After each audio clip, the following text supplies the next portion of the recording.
In the grand parlor of Silver Ridge Ranch, Clara Whitaker stood frozen as a room full of lawyers, landowners, and businessmen turned to stare at her in absolute shock. The will had just been read. Her husband, the quiet foreman everyone had mocked, had just inherited the largest fortune in Montana Territory. But that wasn't what made the room gasp. It was what Clara said next that would change everything. Every worker on this ranch will have their wages doubled by morning. The silence that followed was deafening. This is the story of how the woman an entire town dismissed as worthless became the most powerful voice in the valley, and it started with 2 water buckets and a stranger on a dusty trail. If you're watching this, stay until the very end to see how this incredible journey unfolds. Hit that like button and drop a comment telling me what city you're watching from so I can see how far Clara's story travels across the world. The dawn air cut like broken glass across Clara Whitaker's face as she stepped out of the cabin into another merciless Montana morning. The sky was still bruised purple at the edges, the sun not yet cruel enough to bake the moisture from her skin, but she knew what was coming. She had lived through 28 summers in Red Hollow Valley, and every single one had taught her the same bitter lesson. Some lives were meant to stay small. Her father had told her that once, his voice flat with the kind of certainty that came from watching dreams die slow deaths in hard country.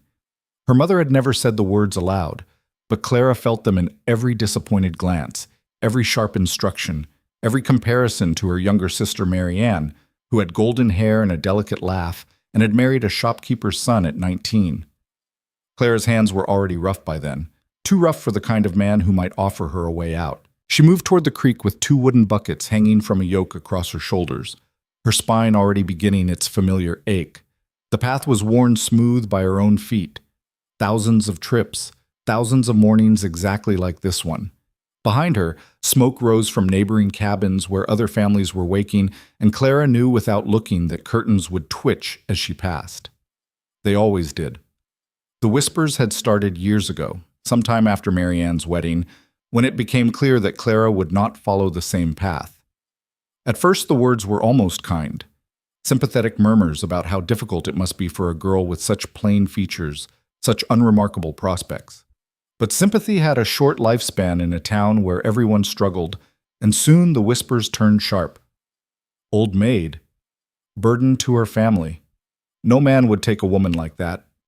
Clara had learned to hold her head at an angle that suggested she couldn't hear them, even when every word landed like a stone against her ribs.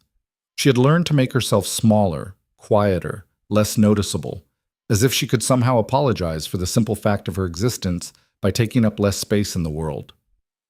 The creek ran cold and clear over smooth stones, a small mercy in a landscape that offered few. Clara knelt at the edge, her skirt soaking up water and mud, and began filling the buckets. The sound of rushing water almost covered the voices behind her. Almost.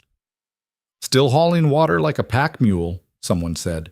Mary Preston, the blacksmith's wife, speaking to her daughter just loud enough to be heard. 28 years old and not a prospect in sight. Her poor mother. Clara's jaw tightened, but she kept her eyes on the buckets. One full, then the other. Simple tasks, one after another. That was how you survived. She lifted the yoke back onto her shoulders, feeling the immediate bite of weight against bone, and started the long walk home. Her path took her past the livery stable, the general store, the small church where Reverend Morrison preached about grace and redemption to people who seemed to have very little of either. Thomas Garrett stood outside his family's feed store, arms crossed, watching her approach. He was 32, unmarried, and known for drinking too much on Saturday nights, and saying cruel things he claimed not to remember come Sunday morning. "Morning, Clara," he called out, his voice carrying that particular tone men used when they wanted everyone nearby to hear. "Still looking for a husband? I might know a blind man over in Copper Falls who'd take you." Laughter erupted from the men gathered near the store's entrance. Clara kept walking, her face burning, the bucket sloshing water down her already soaked skirt. "Now, Tom, that's unkind," one of the other men said, but he was grinning. "A blind man might have standards, too." More laughter. Clara's hands gripped the yoke so tightly her knuckles went white. This was her life. This had always been her life. And the worst part, The part that sometimes made her want to scream into the empty Montana sky was that she had started to believe they were right. Maybe she was meant to stay small. Maybe this was all she deserved. The cabin she shared with her parents and younger brother sat at the edge of town, smaller and more weathered than most. Her father worked odd jobs when his back allowed it, which was less and less often these days. Her mother took in sewing and made cutting remarks with equal efficiency. Her brother Jacob was 16 and spent most of his time avoiding work and courting the daughter of a relatively prosperous ranch hand. Even he seemed embarrassed by Clara. She pushed through the door, water buckets scraping against the frame, and immediately felt the weight of her mother's disapproval. Margaret Whitaker stood at the stove, her thin frame rigid with the kind of permanent disappointment that had carved deep lines around her mouth. She didn't look up as Clara entered. "You're late," she said flatly. "Water should have been here an hour ago." "The creek was running high. It took longer to—" "Excuses!" Her mother's voice was sharp as a slap. Mary Ann never made excuses. Mary Ann understood responsibility. Clara set the buckets down carefully, biting back the response that climbed up her throat. Mary Ann didn't have to haul water anymore. Mary Ann had a husband who hired someone else to do the hard work. Mary Ann had escaped. "I'll start breakfast," Clara said quietly. "No need. Your father's already eaten and gone to see about work at the Halverson place. Jacob left early. It's just us." Her mother finally turned, her eyes cold. "We need to talk." Clara felt something drop in her stomach. Those 4 words, "we need to talk," were never followed by anything good. "Mrs. Garrett came by yesterday while you were out," her mother continued. "She mentioned that Thomas has been asking about you." For a moment, Clara couldn't breathe.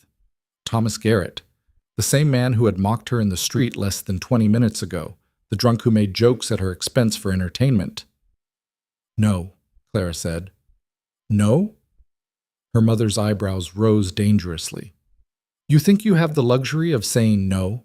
You're 28 years old, Clara, 28. Do you understand what that means? You're aging out of every possibility you might have had. Thomas Garrett owns property. He has a business. He's not handsome, and yes, he drinks too much, but at least he's willing to consider you." "He doesn't want to consider me," Clara said, her voice shaking. "He wants someone to mock, someone to feel superior to." "I won't." "You won't what? You won't marry the only man who's shown even passing interest in you in a decade? You won't take the one chance you have to stop being a burden on this family?" The word hung in the air between them like poison. Burden. Clara's father had used it last month during an argument about money. Jacob had muttered it under his breath when she'd asked him to help carry firewood. And now her mother, the woman who was supposed to love her unconditionally, had finally said it out loud. "I work," Clara said, hating how her voice cracked. "I haul water and chop wood and cook and clean and take in washing from half the town. I contribute." "You contribute the work of a servant. That's not the same as pulling your weight. If you married, you'd be someone else's responsibility instead of ours. Do you understand? We're drowning, Clara. Your father's back is getting worse. Jacob needs money to court properly. We can't keep supporting you forever." Clara stood there, dripping creek water onto the rough wooden floor, and felt something inside her chest begin to collapse. This was her family, the people who were supposed to stand by her, and they saw her as nothing more than a financial drain. "I'll think about it," she whispered, because it was the only thing she could say that might end this conversation. Her mother's expression softened slightly, not with warmth, but with relief. "Good. Mrs. Garrett expects an answer within the week." Clara spent the rest of that day moving through her chores like a ghost. She scrubbed floors that never seemed to get clean. She mended clothes until her fingers bled tiny dots onto the fabric. She baked bread that her family would eat without comment, without thanks, without even seeming to notice she existed. And she thought about Thomas Garrett. She thought about living in a house where she would be mocked at breakfast and dinner. She thought about bearing children who would learn to be ashamed of their plain, aging mother. She thought about decades of small cruelties, casual dismissals, jokes at her expense. She thought about how that might still be better than staying here. That realization that her choices had narrowed to different versions of misery made her feel something dangerous. Not quite anger, not quite despair. Something harder and sharper, like a stone forming deep in her chest. The next morning arrived with the same brutal routine.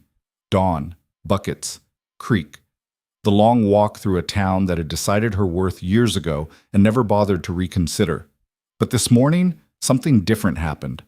Clara was halfway back from the creek, her shoulders screaming from the weight of the water when she heard hoofbeats behind her. She moved to the side of the trail instinctively, making room for whoever was riding past. The horse slowed instead of passing. "Those look heavy." The voice was deep, quiet, and completely unfamiliar. Clara looked up, squinting against the morning sun, and saw a man on horseback she had never seen before. He was tall. She could tell even with him mounted, with broad shoulders and hands that looked capable of real work. His face was weathered in the way of men who spent their lives outdoors, with dark eyes that studied her without the usual mockery or pity she had learned to expect. His clothes were simple but well made. A worn leather jacket, sturdy boots, a hat that had seen considerable use. "I can manage," Clara said automatically, because that was what you said. You didn't admit weakness. You didn't ask for help. You just carried the weight until your body gave out. The stranger dismounted in one smooth motion. "Didn't say you couldn't manage, just said they look heavy."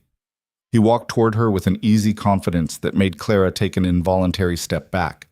But he didn't reach for her or crowd her space. Instead, he simply lifted the yoke from her shoulders as if it weighed nothing at all. The sudden absence of pain was so startling that Clara gasped. "Where are we headed?" the man asked, already starting to walk. "You don't have to—" "I know I don't have to. Where are we headed?"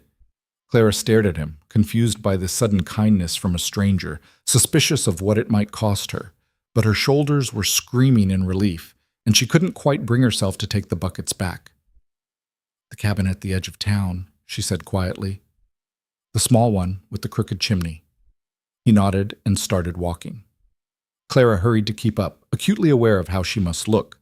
Soaked skirt, rough hands, hair falling out of its hasty braid.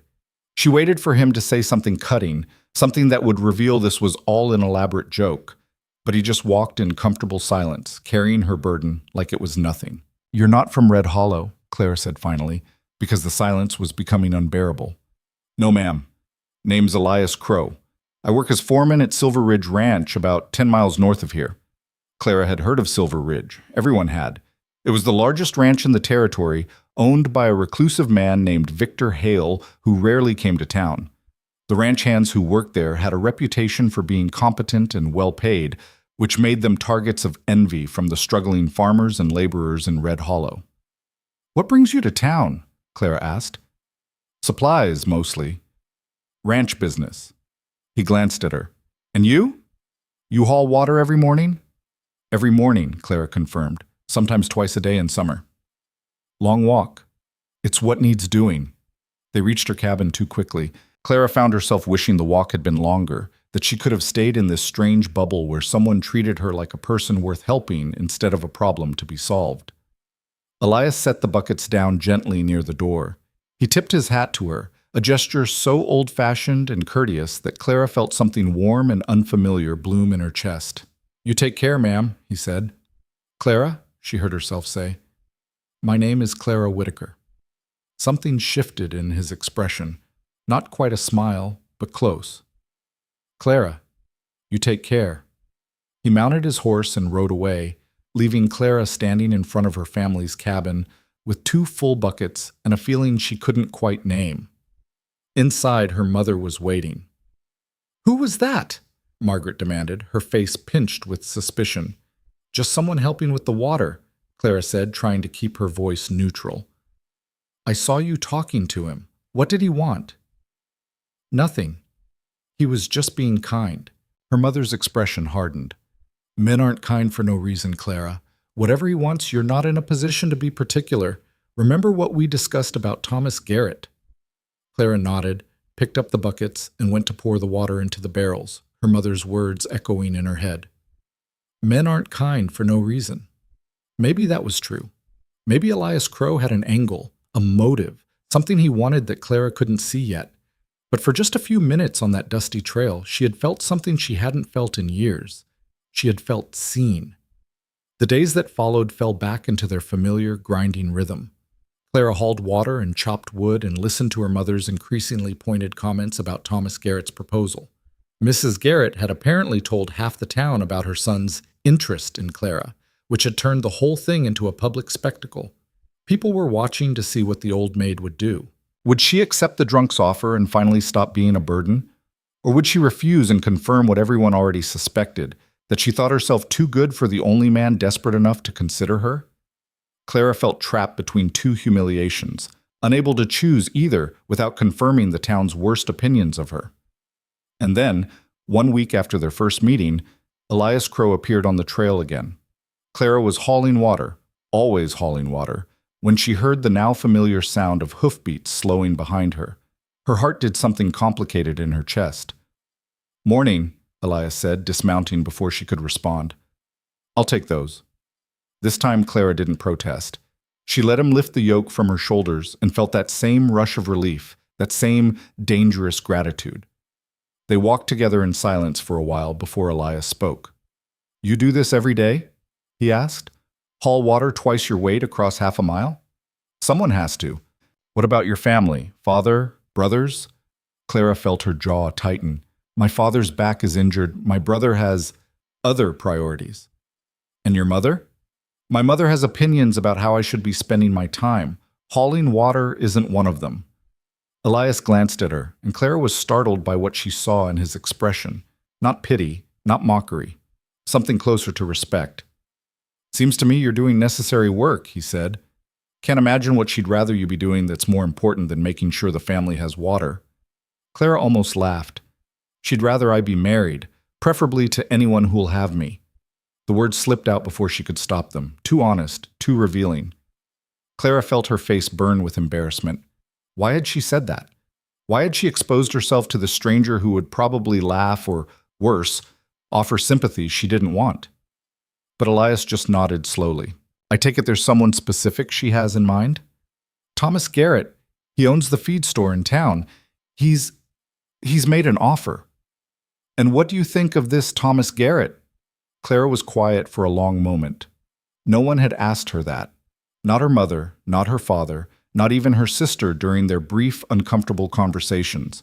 They had all told her what she should think, what she should feel, what she should do. But Elias Crow, this stranger who had no stake in her life, was asking what she actually wanted. "I think he's cruel," Clara said quietly. "I think he drinks too much and says terrible things. I think he wants someone he can feel superior to. And I think my mother is right that I should probably accept anyway because I'm 28 years old and running out of options." "That's not what I asked," Elias said. His voice was still quiet, still steady. "I asked what you think of him, not what you think you should do." Clara stopped walking. They were still half a mile from her cabin, surrounded by nothing but scrub grass and endless sky. Elias stopped too, setting down the buckets, waiting. "I hate him," Clara whispered, and the words felt like pulling a splinter from deep under her skin. "I hate that he makes jokes about me. I hate that everyone thinks I should be grateful for his attention.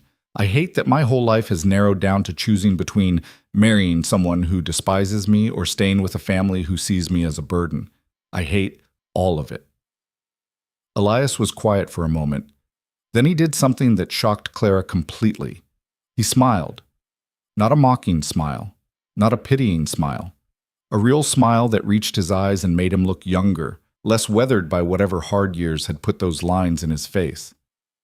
"Good," he said. "That's the most honest thing I've heard anyone say in months." "Good?" Claire repeated, confused. "Good. Means you haven't given up yet. Means you still know what you want, even if you can't see how to get it." He picked up the buckets again. "Come on, let's get you home before your mother starts worrying." They walked the rest of the way in silence, but it was a different kind of silence now, companionable. Clara found herself stealing glances at this strange man who had appeared in her life twice now, and both times made her feel a little less invisible. At her cabin door, Elias set down the buckets and tipped his hat again. "Mr. Crow," Clara said quickly, before he could leave. "Why are you helping me?" He considered the question seriously. "Because you needed help, and because you strike me as someone who doesn't ask for it nearly enough." "That's not much of a reason." It's reason enough for me." He rode away and Clara watched him go, something shifting in her chest like ice beginning to crack. Inside, her mother was waiting with news. "Thomas Garrett's coming for dinner tomorrow night," Margaret announced, her voice bright with forced cheerfulness. "He wants to discuss the marriage properly. You'll wear your good dress, and you'll be polite, and you'll accept his proposal like a sensible woman." Clara stood in the doorway, her hand still aching from carrying water, her heart still tangled up in a stranger's unexpected kindness. "No," she said. Her mother's face went very still. "What did you say?" "I said no. I'm not marrying Thomas Garrett." "You ungrateful! Do you have any idea what you're throwing away? Do you think you'll get another chance? Do you think any other man will want you?" "I don't know," Clara said, and her voice was shaking but steady. "But I know I won't marry someone who makes me feel worthless. I've felt worthless my whole life, and I'm done." The argument that followed was spectacular. Her mother screamed. Her father, roused from his chair, added his own bitter commentary about foolish daughters who thought themselves too good for honest proposals. Even Jacob appeared long enough to call her selfish before disappearing again. But Clara held firm. And the next morning, when she walked to the creek with her buckets, Elias Crow was waiting on the trail. He didn't ask about the argument, though surely half the town had heard it. He just took the buckets from her shoulders and started walking, and Clara followed, grateful beyond words for his steady, uncomplicated presence. This became their routine. 3 mornings a week, Elias would appear on the trail and help Clara carry water. Sometimes they talked about nothing, weather, crops, the quality of the creek flow. Sometimes they talked about everything, childhoods and losses and the small, hard truths people usually kept to themselves. Elias told her about growing up poor in the mountains, working since he was old enough to hold a shovel. Clara told him about her sister's wedding, about standing in the church and realizing she would never have that, never be seen as valuable enough to celebrate. He never pitied her. She never judged him. And slowly, carefully, something began to grow between them that felt dangerous and precious and entirely new. But Red Hollow Valley was a small town with sharp eyes and sharper tongues, and it wasn't long before people noticed the quiet foreman from Silver Ridge Ranch walking with the woman everyone had dismissed. The whispers started again, but this time they sounded different, confused, threatened, jealous. And Clara, who had learned to make herself small and quiet and invisible, began to realize that perhaps her life didn't have to stay that way forever. Perhaps she had been wrong about which stories were already written. Perhaps some lives could still grow. The gossip reached Clara's mother before it reached Clara herself. Margaret Whitaker had been at the general store picking up thread when she overheard Sarah Mitchell telling her daughter about the strange sight she'd witnessed 3 mornings in a row. That foreman from Silver Ridge Ranch, the quiet one with the dark eyes, walking alongside Clara Whitaker like they were old friends, carrying her water buckets no less, as if he had nothing better to do with his time than help a woman the whole town had already written off. By the time Clara returned from the creek that afternoon, alone, as Elias had needed to return to the ranch early, her mother was waiting on the porch with her arms crossed and her face set in that expression Clara had learned to dread. "Inside," Margaret said. "Now." Clara set down the buckets and followed her mother into the cabin, her stomach already tightening with familiar anxiety. Her father sat in his chair by the cold fireplace, his face equally grim. Even Jacob had been summoned, though he looked more curious than concerned. "Sit," her mother commanded. Clara remained standing. "What's this about?" "Don't play innocent with me. Half the town is talking about you and that ranch hand, walking together, talking. People are starting to ask questions." "He's not a ranch hand," Clara said quietly. "He's the foreman at Silver Ridge, and he's helping me carry water, that's all." "That's all?" Her father's voice was rough from disuse. He rarely spoke these days, which made his words carry extra weight. "Men don't help women carry water out of pure Christian charity, Clara. What does he want?" The question hit Clara like a slap. Of course they would think that. Of course they would assume Elias had ulterior motives, that his kindness was transactional, that no one would help Clara Whitaker unless they wanted something in return. "Maybe he's just a decent person," Clara said, hating how defensive she sounded. Her mother laughed, but there was no humor in it. "Decent men don't pursue women in secret. Decent men come to the door and state their intentions properly. The sneaking around, these private conversations on deserted trails, do you understand how this looks? We're not sneaking around, we're walking, in broad daylight, where anyone can see. Exactly. Margaret's voice rose. Everyone can see, and everyone is talking. Do you know what Thomas Garrett said when he heard? He said you'd made a fool of him. He said he was withdrawing his offer. Do you understand what you've done? You've thrown away your only chance at a respectable marriage for what? Some passing fancy with a man who probably has a woman in every town between here and the Canadian border? Clara felt something hot and sharp rise in her throat.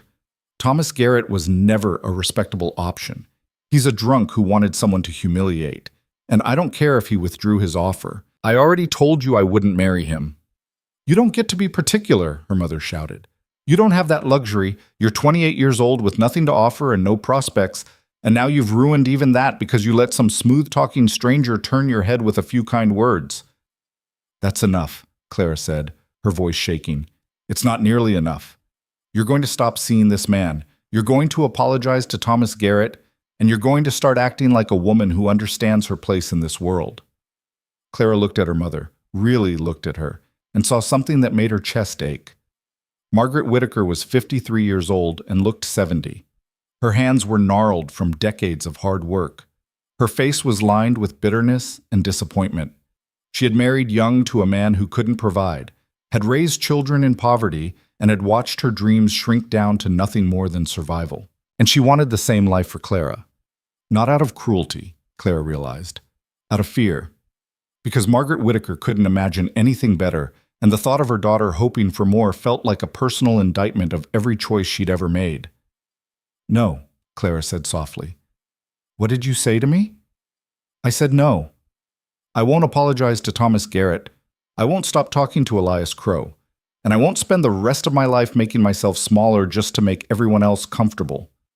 Her father stood up from his chair, his face darkening. You live under our roof. You follow our rules. That's how this works. Then maybe I won't live under your roof much longer.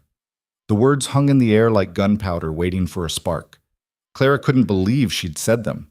She had nowhere else to go, no money saved, no plan beyond the sudden, desperate need to escape this cabin where love had been replaced by obligation and resentment. Her mother's face went very pale. Get out! Margaret, her father started. I said get out. If she wants to throw her life away on some fantasy, let her do it somewhere else. I won't watch it happen under my own roof. Clara stood frozen, shocked despite herself. She had expected anger, accusations, even threats, but she hadn't expected this. Hadn't expected her mother to actually choose this moment, this argument, as the final breaking point. Fine, Clara heard herself say. I'll go. She walked to the small corner where she slept, gathered her few belongings into a worn canvas bag, 2 dresses, a brush, her mother's old Bible that she'd been given years ago, a few small items that held memories of better times. It took less than 5 minutes to pack up 28 years of life. When she walked back through the main room, her mother had her back turned, shoulders rigid. Her father stared at the floor. Jacob watched from the doorway with wide eyes, finally understanding that something irrevocable was happening. Clara, Jacob said quietly, where will you go? She had no answer for him. She just walked out the door, down the steps, and into the late afternoon sun with her bag over one shoulder and no destination in mind. The first night she slept in the small cemetery at the edge of town, tucked against a stone marker with her coat pulled tight against the cold. The second night she found shelter in an abandoned prospector's shack about 3 miles out, its roof half caved, but still better than nothing. She had a little money saved from the washing she'd taken in over the years, enough for maybe a week of careful spending. After that, she had no idea. On the third morning, Clara was at the creek before dawn, washing her face in the frigid water and trying to figure out her next move, when she heard the familiar sound of hoofbeats. Elias Crow appeared through the morning mist like something out of a dream she hadn't realized she'd been having. He took one look at her. The exhaustion in her face, the bag at her feet, the way she was trying and failing to hide the fact that she'd been sleeping rough, and dismounted without a word. What happened? He asked. Clara tried to answer, but suddenly, everything that had seemed manageable in the privacy of her own mind became overwhelming in the face of his quiet concern. The words stuck in her throat, and to her absolute horror, she felt tears start to build behind her eyes. She never cried. Crying was a luxury she couldn't afford, a weakness that would only confirm what everyone already thought about her. But Elias Crow stepped closer and said, "It's all right. You don't have to explain right now." And something in Clara's chest just broke open. She told him everything: the argument, her mother's ultimatum, the nights in the cold, the money running out, the complete absence of any plan beyond stubborn refusal to go back. Elias listened without interrupting, his face grave. When she finally ran out of words, he was quiet for a long moment. "I have a house," he said finally. "Small place on the edge of Silver Ridge Ranch property. It's nothing fancy, needs some repairs, truth be told, but it's weather-tight and warm. You could stay there." Clara's first instinct was to refuse. She had been raised to understand that a woman didn't accept that kind of help from a man unless she was prepared to pay for it in ways that had nothing to do with money. But Elias must have seen the refusal forming on her face because he continued quickly. "Before you say no, hear me out. The house has been empty for 2 years since the last tenant moved on. It's going to waste. I'd planned to fix it up eventually, but I haven't had the time. If you stayed there, you could do some of the repairs yourself. I'd provide materials, and we'd call it even. You'd have a roof over your head. I'd have someone taking care of the property. It's a practical arrangement." "People would talk," Clara said quietly. "People are already talking. Let them." "It would damage your reputation." Something flickered across Elias's face. Not quite amusement, but close. "My reputation can handle it." Clara looked at him standing there in the early morning light, this man who had appeared in her life just weeks ago and had somehow become the only person who seemed to see her as something other than a burden or a cautionary tale. She thought about her options, which were limited to accepting his help or trying to survive on her own with no money, no family support, and winter coming on. Pride was a luxury she couldn't afford anymore. "All right," she said, "but I'll do the repairs, and I'll pay you back somehow. I don't take charity." "Wouldn't dream of offering it," Elias said, and this time he did smile. "Come on, let's get you settled before the whole town wakes up and decides to have opinions about it." The house sat about half a mile from the main ranch compound, tucked into a small valley with a view of the mountains. It was small, as Elias had said, just 3 rooms and a covered porch, but it was structurally sound. The roof leaked in one corner, several windows needed new glass, and the stove had seen better days, but Clara had lived in worse. Elias helped her carry in firewood and showed her where the well was, then stood awkwardly in the doorway like he wasn't quite sure what to do next. "I'll bring supplies tomorrow," he said. "Lumber for the repairs, some food to get you started. If you need anything before then—" "I'll be fine," Clara interrupted. "Thank you, Elias, truly." He nodded, put his hat back on, and turned to leave. Then he paused. "Clara, your mother was wrong. You're not throwing your life away." He was gone before she could respond, riding back toward the main ranch buildings and leaving Clara standing in the doorway of a house that was barely more than a shelter but felt like the first place she'd ever been truly free. The next few weeks passed in a blur of hard work. Clara threw herself into repairing the house with an intensity that bordered on obsession. She patched the roof, replaced broken windows with glass Elias brought from town, scrubbed years of grime off every surface until her hands were raw. She planted a small garden, repaired the fence around the property, and transformed the shabby little house into something that felt almost like a home.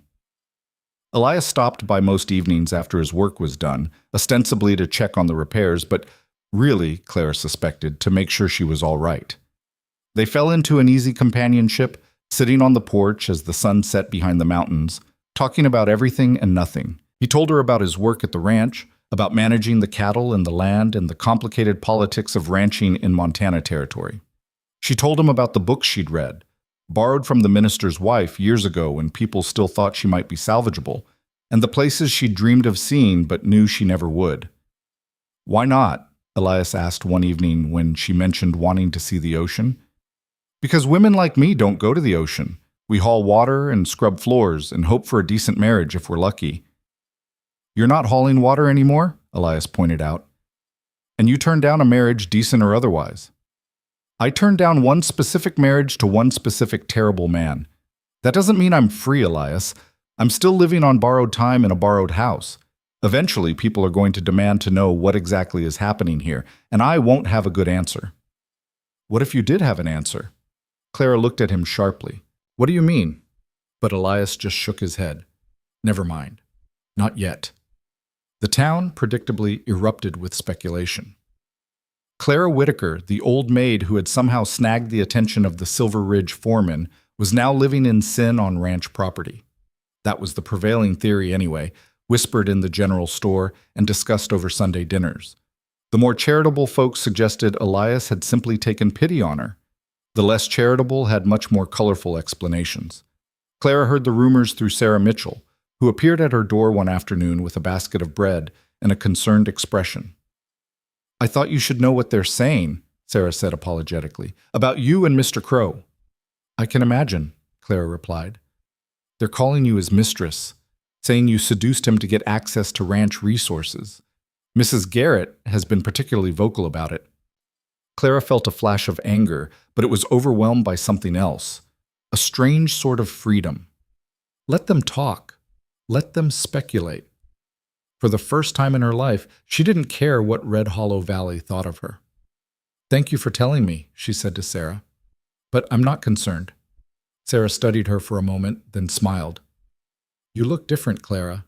Happier, maybe. Or at least less beaten down. I am, Clara said, and realized it was true. But the gossip took its toll in other ways.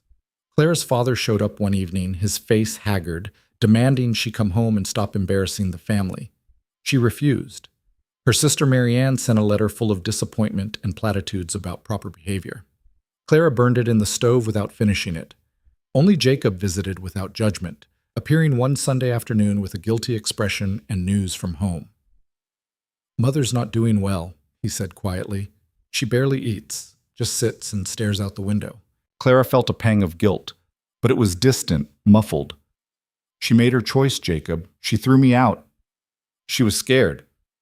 You know how she gets when she's scared. She lashes out. I spent 28 years accommodating her fear. I won't spend the rest of my life doing the same. Jacob was quiet for a moment. Then he said, This man you're living near, Elias Crow. Is he... Are you... We're friends, Clara said firmly. That's all. But even as she said it, she wondered if it was true, because the way her heart lifted when she saw Elias riding toward her house in the evenings, the way she found herself thinking about him during the day, the way his rare smiles made her feel like the sun had broken through clouds, that didn't feel like simple friendship. It felt like something far more dangerous. The crisis came on a Wednesday morning in early autumn. Clara was in town buying supplies. She'd avoided Red Hollow for weeks, but had finally run out of things she couldn't produce herself. When Thomas Garrett cornered her outside the general store, he was drunk, even though it was barely past noon, his face flushed and his words slurring slightly. There she is, he announced loudly. Red Hollow's favorite charity case. How's life as the ranch whore, Clara? People stopped and stared. Clara felt her face burn but forced herself to keep walking. Thomas grabbed her arm. I'm talking to you. Let go of me. Why? Your foreman isn't here to defend your honor, though I suppose you don't have much honor left to defend, do you? Living out there in sin, letting him use you however he wants.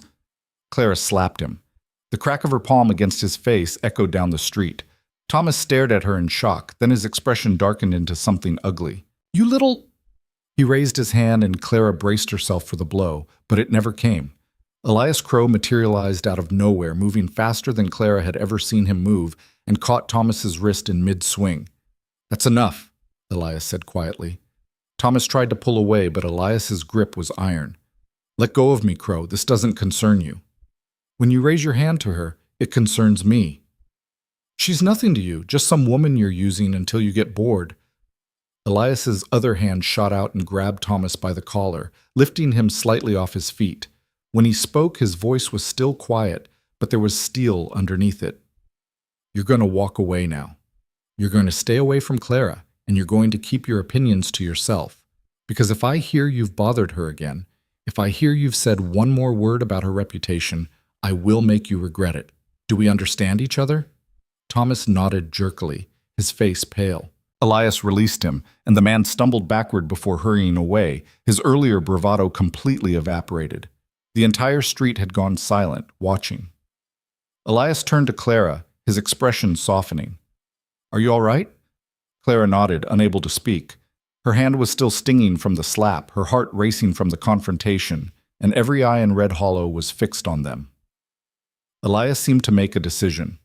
He took Clara's hand, in full view of everyone, and said clearly enough for the gathered crowd to hear, "Come on, let's get you home." They walked to his horse together, still holding hands, and Elias helped her mount before climbing up behind her. As they rode out of town, Clara could feel the weight of dozens of stares, could practically hear the gossip already starting to spread. But Elias's arm was steady around her waist, and for once, she didn't care what anyone thought. They didn't speak until they reached her house. Elias helped her down from the horse and followed her inside, pacing the small main room like a caged animal, while Clara tried to calm her shaking hands. "I'm sorry," he said finally. "I shouldn't have intervened like that. I've probably made things worse for you." "You stopped him from hitting me," Clara said. "I'd say that's making things better, not worse." "The whole town saw me grab him, saw me take your hand. They're going to talk, Clara. They're going to assume. Let them assume." Clara sat down heavily in one of the chairs she'd repaired. "I'm tired of caring what they think. I'm tired of making myself small to fit into their narrow little boxes. I'm tired of all of it." Elias stopped pacing and looked at her, really looked at her, with an intensity that made Clara's breath catch. "What if you didn't have to care anymore?" he said quietly. "What if there was a way to make all of it stop mattering?" "There isn't," Clara said. "That's not how the world works." "What if you married me?" The words fell into the room like stones into still water, creating ripples that spread out and changed everything. Clara stared at him. "What?" Elias crossed the room and knelt in front of her chair, taking her hands in his. His palms were rough and warm, his expression absolutely serious. "Marry me, Clara. Not because you have to, not because you're out of options, but because I'm asking. Because these past months, knowing you have been the best months I've had in years. Because when I see you, I don't see an old maid or a burden or any of the cruel things this town has called you. I see a woman who's strong enough to survive in a world that tried to break her. I see someone I want to spend my life with." "You barely know me," Clara whispered. "I know you haul water for a family that doesn't appreciate it. I know you turned down a comfortable marriage because you refused to settle for cruelty. I know you slapped a man twice your size in the middle of town rather than let him insult you. I know you work harder than anyone I've ever met and never ask for recognition. What else do I need to know?" Clara's mind was spinning. This couldn't be real. Men like Elias Crow didn't propose to women like her. This had to be some kind of pity gesture, some misguided attempt to protect her reputation. "You don't have to do this," she said. "You don't have to sacrifice yourself just because the town is gossiping. I'm not sacrificing anything. Clara, I'm asking you to marry me because I want to. Because when I think about my future, you're in it, because I'm falling in love with you." The last sentence hit Clara like a physical blow. No one had ever said they loved her. Not her parents, not her siblings, certainly not any man who had ever looked at her. "You can't," she said, but her voice was shaking. "You can't love me. You don't know what you're saying." "I know exactly what I'm saying." Elias's hands tightened on hers. "And I know you're scared. I know every person in your life has given you reasons not to trust this. But I'm asking anyway. Marry me, Clara. Not to stop the gossip or save your reputation or any other practical reason. Marry me because you want to. Because maybe, possibly, you feel even a fraction of what I feel when I look at you." Clara looked into his eyes and saw nothing but sincerity. No mockery, no pity. Just a man asking a question and meaning every word. And she realized, with a clarity that took her breath away, that she did feel something when she looked at him. Something that had been growing quietly over weeks of shared conversations and comfortable silences and small kindnesses. Something that terrified her because she had never expected to feel it. "Yes," she heard herself say. "Yes, I'll marry you." Elias's face broke into a smile so genuine and unguarded that Clara felt something crack open in her chest. He pulled her out of the chair and into his arms, holding her like she was something precious. and Clara let herself be held for the first time in her adult life. They were married 3 days later in a quiet ceremony at the ranch, with only a handful of witnesses, the ranch hands Elias worked with, Sarah Mitchell, who had remained Clara's friend despite the gossip, and to Clara's surprise, her brother Jacob. Her parents didn't come, neither did Marianne. But as Clara stood in her one good dress, hastily altered to fit better, and promised her life to a man she had known for less than 3 months, she found she didn't care. She was marrying someone who saw her, someone who chose her, someone who made her feel like her life could be larger than the tiny box Red Hollow had built for her. The ranch hands threw a modest celebration after the ceremony, and for the first time since childhood, Clara found herself laughing freely, dancing clumsily to someone's fiddle, accepting congratulations from people who seemed genuinely happy for her. When the evening finally wound down and she and Elias walked back to what was now their shared house, Clara felt like she was living in someone else's life, someone luckier, someone who deserved good things. Elias stopped on the porch, took her hand, and said softly, "You all right?"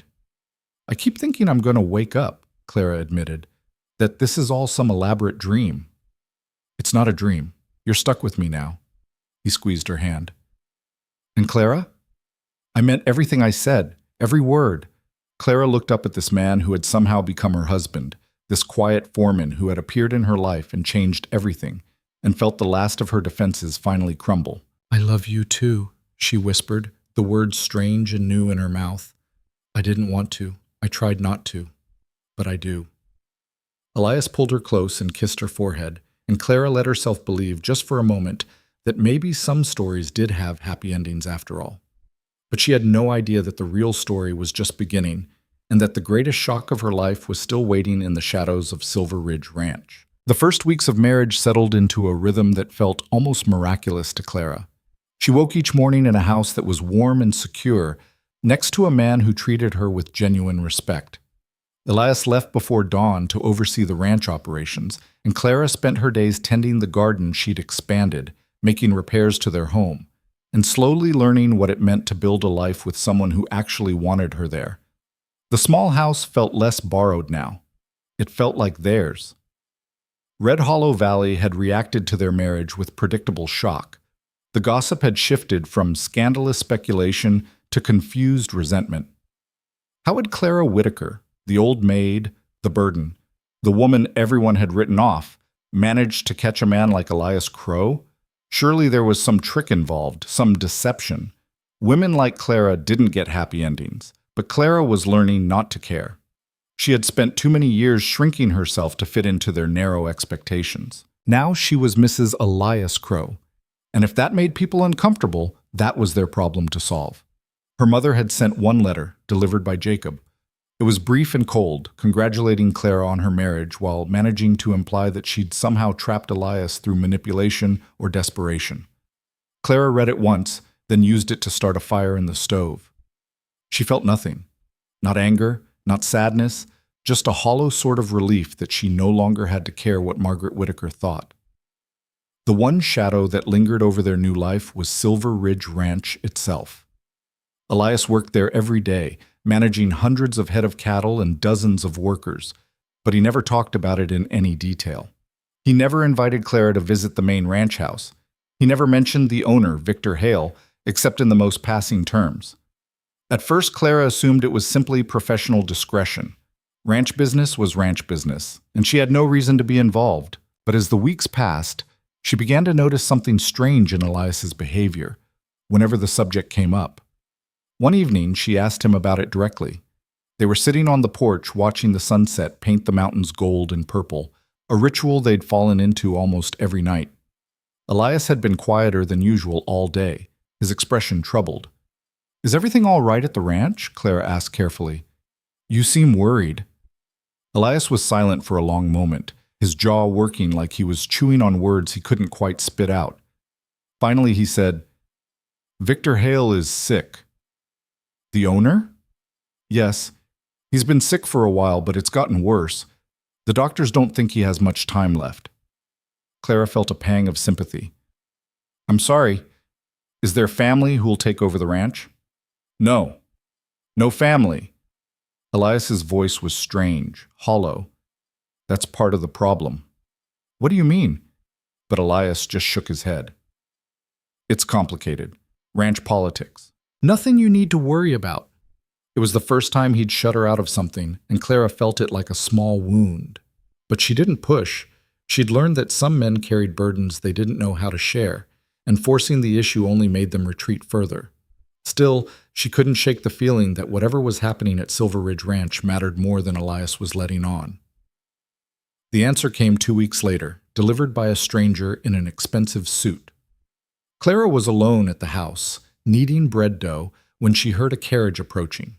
She wiped flour from her hands and stepped onto the porch, surprised to see an ornate black carriage pulling up to their modest home.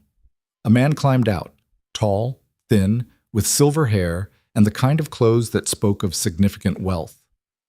"Mrs. Crow," he said, removing his hat politely. "Yes, can I help you?"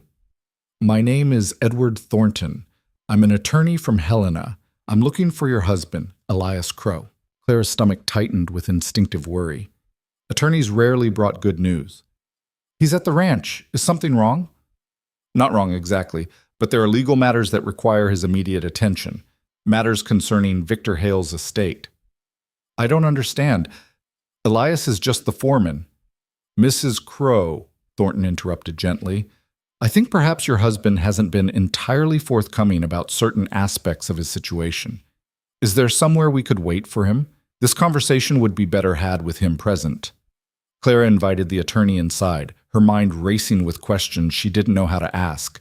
She made coffee she barely remembered preparing and sat across from this stranger who kept glancing at her with something that looked disturbingly like pity. When Elias finally arrived home an hour later, he froze in the doorway at the sight of Edward Thornton sitting in their small front room.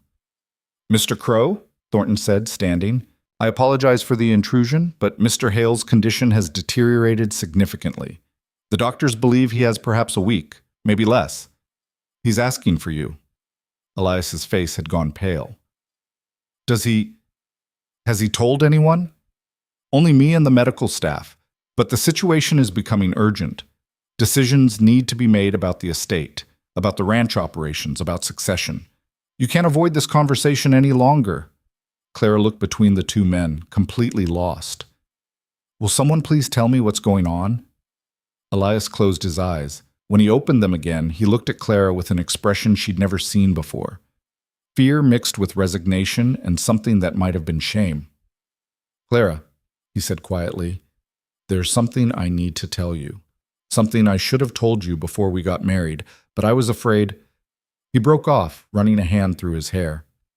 "I haven't been completely honest with you about who I am." The word sent ice through Clara's veins. This was it, she thought. The moment when the dream shattered, when she discovered that the man she'd married was hiding something unforgivable, that her brief happiness had been built on lies. "Just tell me," she said, her voice steadier than she felt. Elias sat down heavily in the chair across from her. "My full name is Elias Crow Hale. Victor Hale, the man who owns Silver Ridge Ranch, is my father." Clara stared at him, certain she'd misheard. "Your father?" "He and my mother were never married. She worked at the ranch house as a housekeeper. They had a relationship. I don't know if it was love or convenience or something in between, and she got pregnant. With me." Thornton cleared his throat. "Perhaps I should give you privacy for this conversation." "No," Elias said. "Stay. Clara needs to hear all of it, and you know the legal details better than I do." The attorney nodded and settled back into his chair. Elias continued, his words coming faster now, like a dam finally breaking. "When my mother told Victor she was pregnant, he gave her money and sent her away. Quietly. No scandal, no acknowledgement. She went to live with her sister in a mining town in Idaho. That's where I grew up, poor, working odd jobs from the time I was 8 years old, watching my mother work herself to death cleaning other people's houses." Clara felt her heart breaking for the child Elias had been, but she stayed silent, letting him finish. "My mother never spoke ill of Victor. She said he'd been trapped by his position, by expectations, by the need to maintain respectability. She said he was a good man in an impossible situation." Elias's laugh was bitter. "I spent my childhood hating him anyway. This man who had everything while we had nothing. This man who could have helped us but chose not to. What changed? Clara asked softly. My mother got sick, consumption. Before she died, she made me promise something. She said I should go to Montana, find Victor, and let him know what had become of her. Not for revenge, she said. Not even for acknowledgement, just so he would know. And you came. I came. But I couldn't just walk up to the great Victor Hale and announce I was his bastard son. So I took work at the ranch under my mother's maiden name, Crow. Worked my way up. Watched him from a distance, trying to figure out if he was the villain I'd imagined or the complicated man my mother had described. He recognized you, Thornton interjected quietly. About 2 years ago. You have your mother's eyes, but Victor's features. He came to me immediately, wanting to know how to handle the situation discreetly. Elias nodded. He confronted me privately, asked if I was Helen Crow's son. When I confirmed it, Elias's voice caught. He broke down, cried, said not a day had passed, that he hadn't thought about her, about the child she was carrying. Said sending her away was the biggest regret of his life. Clara's mind was reeling. The quiet foreman she'd married was actually the son of the wealthiest man in the territory. The man who had helped her carry water buckets was heir to thousands of acres, and a fortune she couldn't begin to calculate. Why didn't you tell me, she asked, and hated how her voice shook. Before we got married, why didn't you say anything? Elias looked at her with such raw pain that Clara almost looked away. Because I was a coward. Because every person who's learned the truth has looked at me differently afterward. Either they see dollar signs, or they see a scandal, or they see a threat to their own interests. But you, Clara, you saw me. Just me. The man who carried your water. The foreman who liked quiet evenings and honest work. I was terrified that if I told you about Victor, about the inheritance, you'd start seeing something else. You think I married you for money? Clara's voice rose despite herself. You think I'm that calculating? No! Elias stood abruptly. That's not... I never thought that. I was afraid you wouldn't marry me at all, that you'd think I was using you to create some kind of respectable image before claiming my inheritance, or that you'd think I'd lied by omission, which I did, or 1,000 other things that would make you walk away before I had a chance to prove that what I feel for you has nothing to do with any of this. Thornton stood as well. Perhaps I should return tomorrow when you've had time to discuss this privately. No, Clara said sharply. Both men looked at her in surprise. She stood, brushing flour from her apron, trying to gather her scattered thoughts into something coherent. Mr. Thornton, what exactly is Victor Hale's plan for the ranch? The attorney glanced at Elias, who nodded wearily. Mr. Hale has named Elias as his sole heir, Thornton said. The entire estate, the ranch, the livestock, the property holdings in Helena and Butte, the investments, all of it passes to Elias upon his death. The will has been finalized and witnessed, barring any successful legal challenge, which frankly I don't anticipate given the evidence of paternity. Elias will become one of the wealthiest men in Montana territory. The room seemed to tilt. Clara sat back down, her legs suddenly unsteady. There's more, Thornton continued. Victor wants to make a public acknowledgement before he dies. He wants Elias to take the Hale name legally, to move into the main ranch house, to begin assuming control of operations immediately so the transition will be smooth. He wants, in essence, to claim Elias as his son in the eyes of the world. What do you want? Clara asked Elias, ignoring the attorney entirely. Elias looked at her, and she saw exhaustion in every line of his face. I don't know. I've spent 30 years hating the idea of Victor Hale, and 2 years getting to know the actual man. He's not the monster I imagined, but he's also not innocent. He made choices that hurt my mother, hurt me. And now he wants absolution before he dies, and I don't know if I can give it to him. That's not what I asked, Clara said quietly. I asked what you want. Not what Victor wants. Not what's legally required. What does Elias Crow want? He was quiet for a long moment. Then he said, I want to honor my mother's memory. I want to take care of the land and the people who work it. I want to build something good out of all this mess, and I want to do it with you beside me, if you'll still have me after knowing the truth. Clara looked at this man she'd married, This complicated, secretive, fundamentally decent man who had lied by omission but had never once made her feel small or worthless. She thought about the life they'd built in their tiny house, the quiet mornings and peaceful evenings. She thought about how that life was about to be shattered and remade into something she couldn't yet imagine. And she thought about what it would mean to walk away now, to claim betrayal and annul the marriage and go back to what? Her parents' cabin? A life of hauling water and accepting cruelty? She had married Elias when he was just a foreman. Now he was about to become the master of Silver Ridge Ranch.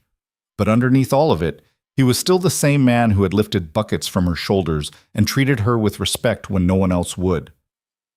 "I'm angry," she said finally. "You should have told me. I deserved to know before I married you." "I know. But I also understand why you didn't. And I believe you when you say you were afraid." Clara stood and crossed the room to where Elias stood frozen. She took his hands in hers. "I married you, Elias. Not the ranch. Not the money. Not Victor Hale's legacy. I married you. And unless you're asking for a way out, never," Elias said fiercely. "Clara, never. Then we deal with this together. All of it. The inheritance, the ranch, the gossip that's about to explode when people find out. Together." Elias pulled her into his arms, holding her so tightly she could barely breathe, and Clara felt him shaking slightly. Relief, she realized. Or fear. Or some combination of both. Thornton cleared his throat delicately. "I hate to interrupt, but there are immediate matters that require attention. Victor is asking to see you, Elias. Today, if possible. And there are documents that need to be signed, arrangements to be made. The ranch operations can't simply stop while we sort out succession." Elias pulled back from Clara, but kept hold of her hand. "Will you come with me? To see Victor?" Clara's first instinct was to refuse. This was family business, complicated and painful, and she had no place in it. But Elias was looking at her with such naked need that she found herself nodding. "All right," she said. "I'll come." The main ranch house at Silver Ridge was enormous, a sprawling structure of stone and timber that dominated the landscape. Clara had seen it from a distance, but had never imagined she'd actually enter it. As they approached in Thornton's carriage, she felt overwhelmed by the sheer scale of wealth on display. A housekeeper met them at the door, a woman in her 50s with kind eyes and an efficient manner. She led them upstairs to a large bedroom where Victor Hale lay propped up in an ornate bed, looking like a ghost of whatever man he'd once been. He was perhaps 60, with gray hair and features that clearly mirrored Elias's own. His skin had the waxy pallor of serious illness, and his breathing was labored, but his eyes were sharp and clear when they fixed on Elias. "You came," Victor said, his voice rough. "You asked," Elias replied simply. Victor's gaze shifted to Clara. "And you brought your wife, the woman the valley can't stop talking about." Clara felt heat rise in her cheeks, but she met his eyes steadily. "Mr. Hale, please, call me Victor. We're family now, aren't we?" He coughed, a wet, rattling sound. The housekeeper hurried forward with water, which he waved away. "I don't have much time for pleasantries." "Elias, Edward has explained the situation?" "He has." "And? Will you accept the inheritance, take the Hale name? Let me acknowledge you properly before I die?" Elias's hand tightened on Clara's. "I'll accept the inheritance. I'll run the ranch and take care of the land and the people who work it. But I won't take the Hale name." Victor's face fell. "Elias? My mother's name was Crow. She raised me alone, worked herself to exhaustion to give me what little she could. I won't erase that to make your conscience cleaner. I'll honor your legacy by managing the ranch well, but I'll do it as Elias Crow, not Elias Hale." The room was silent except for Victor's labored breathing. Then, to Clara's surprise, the dying man smiled. "She would have been proud of you," he said quietly. "Your mother, Helen. She had that same stubborn streak, that same unwillingness to compromise her principles." He coughed again. "I loved her, in my own inadequate way, but I was young and afraid of scandal and convinced that my position in society mattered more than anything else. By the time I realized what I'd thrown away, it was too late." "She never spoke badly of you," Elias said. "She said you were a good man who made a hard choice." "She was kinder than I deserved. Victor's eyes drifted to Clara again. And you, Mrs. Crow, are you prepared for what's coming? The valley is going to lose its mind when they learn the truth. The woman they dismissed as an old maid is about to become one of the most powerful women in the territory.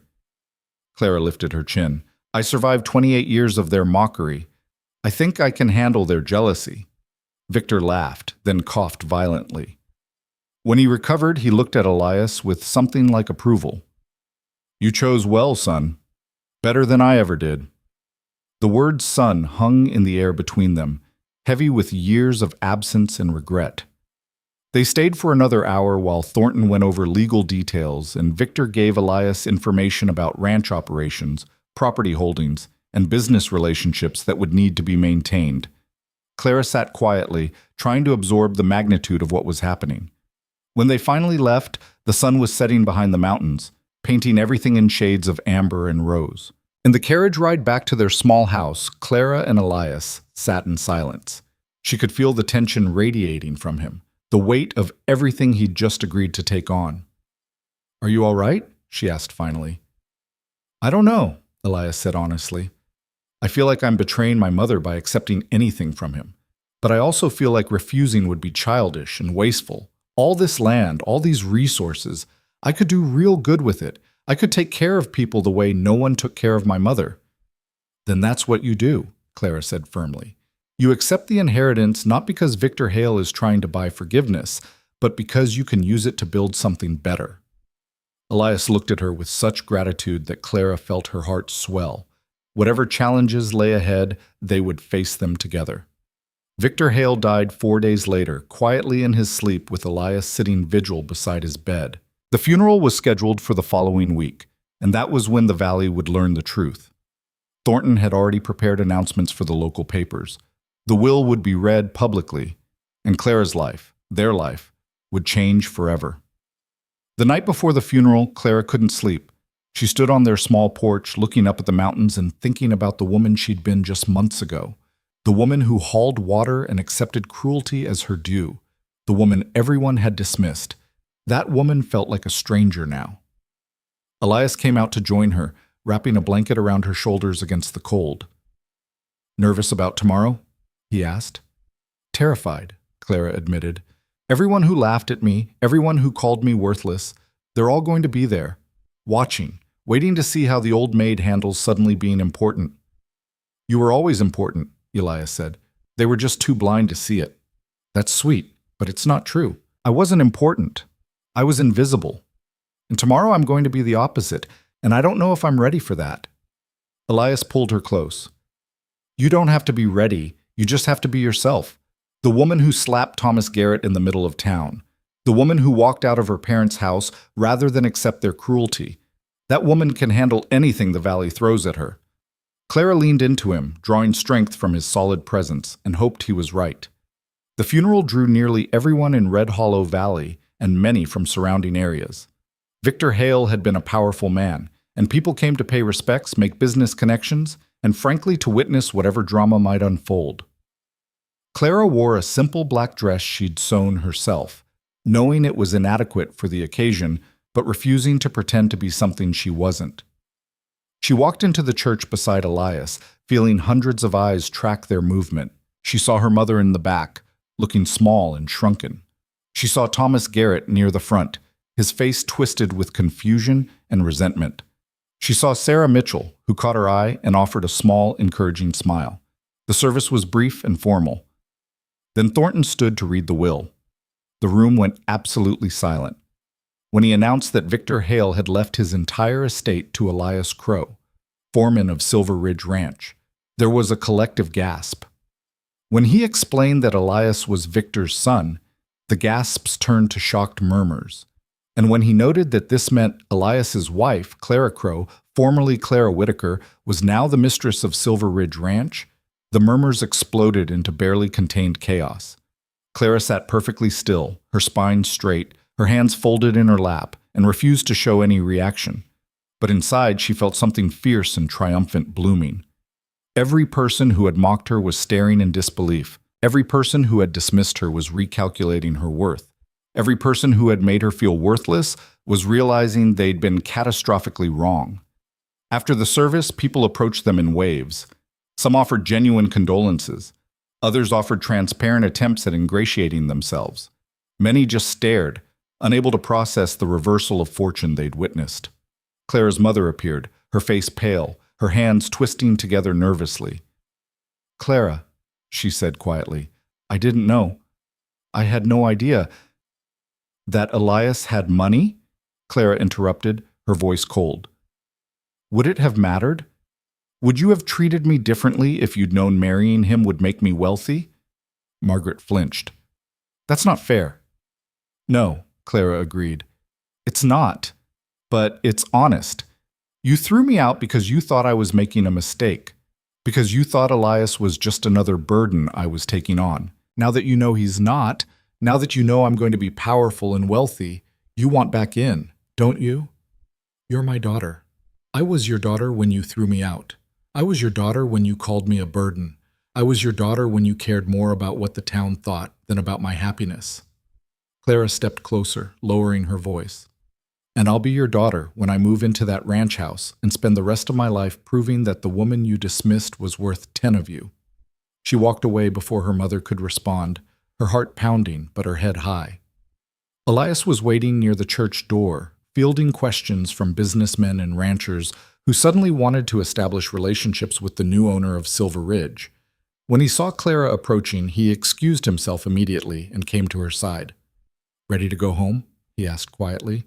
Clara looked back at the crowd, at all the people who had made her life small and painful, who were now scrambling to reposition themselves in a world where she mattered. "Yes," she said, "but not to the small house. Take me to the ranch house, our house. It's time to start our real life." Elias smiled, took her hand, and led her to the waiting carriage that would carry them to Silver Ridge Ranch, and everything that waited there. The ranch house felt like a museum when Clara first walked through its doors as its new mistress. Every room was enormous, filled with heavy furniture and dark wood paneling that seemed designed to intimidate rather than welcome. Portraits of people she didn't know lined the hallways. Expensive rugs covered floors so polished she could see her reflection. Crystal chandeliers hung from ceilings twice as high as any she'd ever stood beneath. Clara stood in the grand entrance hall, still wearing her funeral dress, and felt utterly out of place. "It's too much," she said quietly. Elias came to stand beside her, his own discomfort evident in the way he held himself. "Victor lived here alone for 20 years after his wife died. I don't think he changed much. It's like a shrine to a life that ended decades ago." The housekeeper who had met them at Victor's bedside appeared from a side hallway, her practical shoes clicking on the marble floor. Her name was Mrs. Brennan, Clara had learned, and she'd worked at Silver Ridge for 30 years. "Mr. and Mrs. Crow," she said with a slight curtsy that made Clara deeply uncomfortable.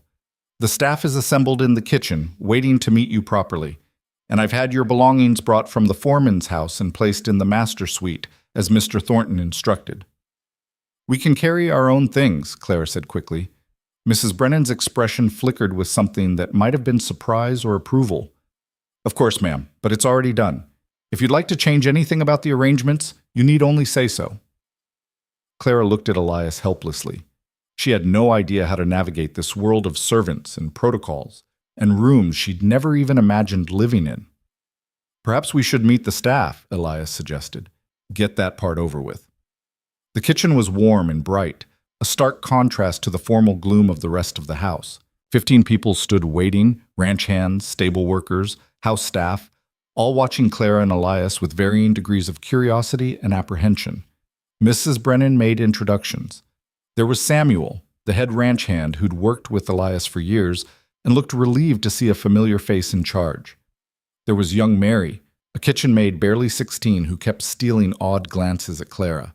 There was Joseph, the stable master, and Catherine, the cook, and half a dozen others whose names blurred together in Clara's overwhelmed mind. When the introductions were finished, an uncomfortable silence fell. These people were waiting for Clara and Elias to say something, to establish how things would be run, to make clear what kind of employers they would be.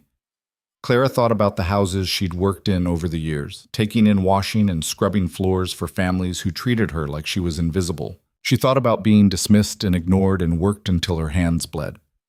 I know this is strange for all of you, she said finally, having new people in charge.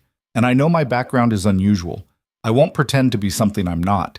3 months ago, I was hauling water buckets in Red Hollow Valley.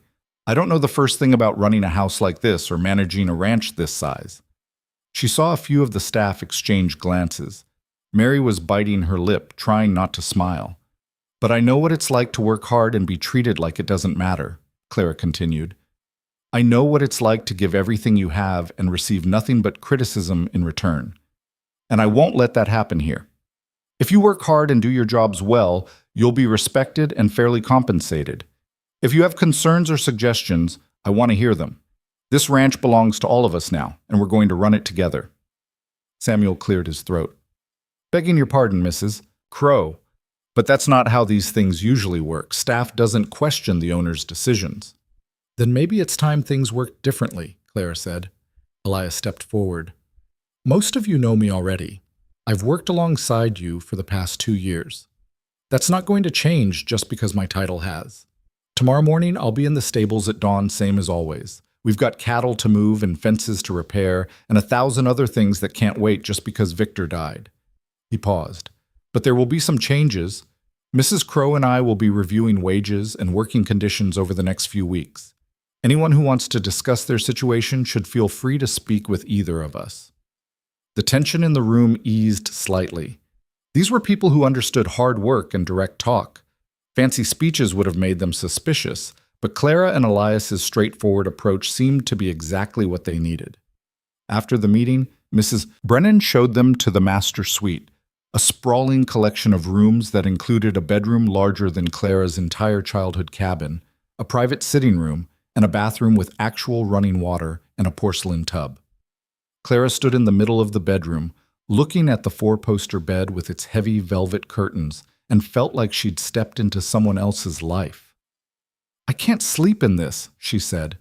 It's just a bed, Elias pointed out. It's a monument. It's ridiculous. Who needs a bed this big? Elias sat down on the edge of the mattress, testing it.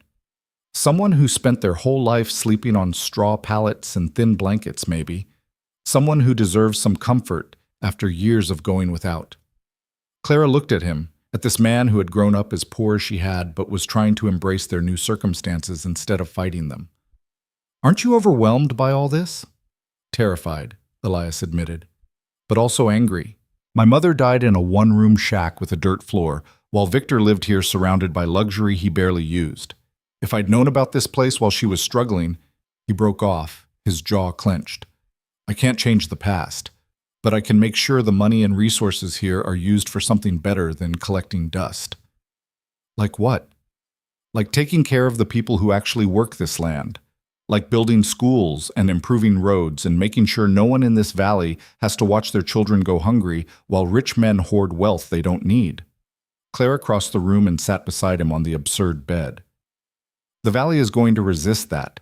Rich ranchers don't like it when someone threatens the established order. Let them resist. What are they going to do, mock me? Spread gossip? Elias smiled grimly. I grew up a bastard in a mining town. I've survived worse than rich men's disapproval. Clara took his hand. We're really going to do this? Stay here? Run the ranch? Try to change things? Unless you want to go back to our little house and pretend none of this happened. For a moment, Clara was actually tempted. Their small house had been peaceful, simple. Theirs. This enormous mansion felt like a trap, a test she was certain to fail. But then she thought about young Mary, the kitchen maid, who probably earned barely enough to survive. She thought about the ranch hands who worked brutal hours for wages that left them poor. She thought about all the people in Red Hollow Valley who struggled and suffered while men like Victor Hale accumulated wealth they never used. No, she said firmly, we stay. We change things, and we make everyone who dismissed us regret it. Elias pulled her close and kissed her forehead. That's my girl. The first week in the ranch house was chaos. Clara tried to establish some kind of routine, but everything felt foreign and overwhelming. Mrs. Brennan kept asking her to make decisions about menus and household schedules and whether the silver should be polished weekly or monthly. Elias was constantly being pulled into meetings with lawyers, accountants, and business associates who wanted to discuss property holdings and investments Clara barely understood. And then there were the visitors. They came in waves. Ranchers and businessmen and society women from Helena who had never given Clara Whitaker a second glance but were suddenly very interested in becoming acquainted with Mrs. Elias Crow of Silver Ridge Ranch. The most persistent was Adelaide Morrison, wife of the largest landowner in the adjacent valley. She arrived unannounced on the third day, sailing into the drawing room in an expensive dress and immediately beginning to offer unsolicited advice. "Of course, you'll want to redecorate entirely," Adelaide said, looking around the room with barely concealed disdain. Victor had no taste whatsoever. All this dark wood and heavy furniture, so oppressive. "You'll want something lighter, more modern. I know an excellent decorator in Helena who could transform this place." Clara, who had been perfectly comfortable in the room until Adelaide started criticizing it, felt defensive irritation rise in her chest. "I hadn't planned on redecorating." "Oh, but you must. A house reflects its owner, and you'll want people to see that Silver Ridge has new management, fresh blood, as it were." Adelaide's smile was sharp. "Of course, it will be quite an undertaking for someone of your background. Managing a house this size requires experience and social connections. But don't worry, I'd be happy to introduce you to the right people, help you navigate society." The implication was clear. Clara was an outsider, ill-equipped for her new role, and Adelaide was generously offering to guide her into respectability. "That's very kind," Clara said, keeping her voice even. "But I think I'll manage on my own." Adelaide's smile tightened. "Of course. I'm sure you'll do your best. Though I have to say the valley is quite curious about how all this happened. The foreman's sudden elevation, the revelation about Victor's illegitimate son, it's all very dramatic, almost like something out of a novel." "Life is often dramatic," Clara said coolly, "particularly when people have been keeping secrets." "Indeed. And secrets do have a way of coming out, don't they?" Adelaide stood, smoothing her skirts. "Well, I should let you get back to settling in, but do call on me if you need advice. I've been managing a large household for 20 years. I'd hate to see you make mistakes out of inexperience." After Adelaide left, Clara sat alone in the drawing room, shaking with anger and something close to shame. The woman had been subtly vicious, implying without quite saying that Clara was unqualified, unsophisticated, and fundamentally out of her depth. The worst part was that some of it was true. Clara didn't know how to manage a staff or navigate high society, or make small talk with wealthy women who had always existed in a completely different world. But she'd be damned if she'd let people like Adelaide Morrison make her feel small again. That evening, when Elias returned from inspecting fence lines in the northern pastures, Clara met him at the door. "We're having a dinner party," she announced. Elias blinked. "We're what?" "A dinner party, next week. We'll invite the major landowners, some businessmen from Helena, the prominent families from Red Hollow. Everyone who's been whispering and speculating and assuming we don't belong here. We'll feed them and be gracious hosts and make it clear that Silver Ridge is under new management." "Clara, you hate those people. You spent years being dismissed by them." "Exactly. Which is why I want to watch them sit at our table, eat our food, and pretend they always respected me. I want to see Adelaide Morrison's face when she realizes I'm not going to fail or apologize or disappear." Clara crossed her arms. "Unless you think I can't do it. Unless you think she's right that I'm too inexperienced. I think you could run circles around Adelaide Morrison and every other society woman in the territory," Elias interrupted. "I just want to make sure you're doing this for the right reasons." "Revenge isn't a right reason?" "Not if it's going to make you miserable." Clara considered this. Was she doing it for revenge? Partly, yes. She wanted to prove something to everyone who had underestimated her. But there was something else, too, a fierce desire to claim this space, this role, this life she'd stumbled into. To stop feeling like an imposter and start acting like she belonged. "I'm doing it because I need to," she said finally.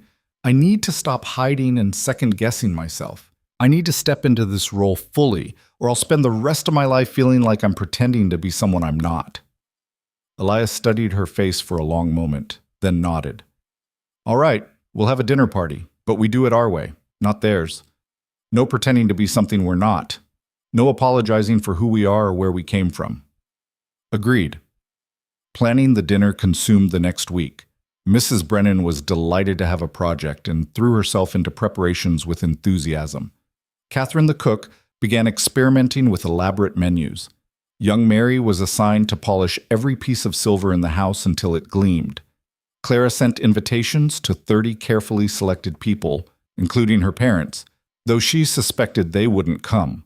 She agonized over every detail, determined to prove that a woman who had hauled water buckets 3 months ago could host a dinner party that would rival anything Helena's society could produce. The invitations caused immediate gossip. People who had barely acknowledged Clara's existence were suddenly dying to see the inside of Silver Ridge Ranch under its new ownership. Acceptance letters flooded in, including, to Clara's genuine shock, one from her mother. Margaret Whittaker would attend, along with Clara's father and brother. The note was brief and formal, with no personal message, but the fact that they were coming at all felt significant. The night of the dinner party, Clara stood in front of the mirror in the master bedroom, hardly recognizing herself.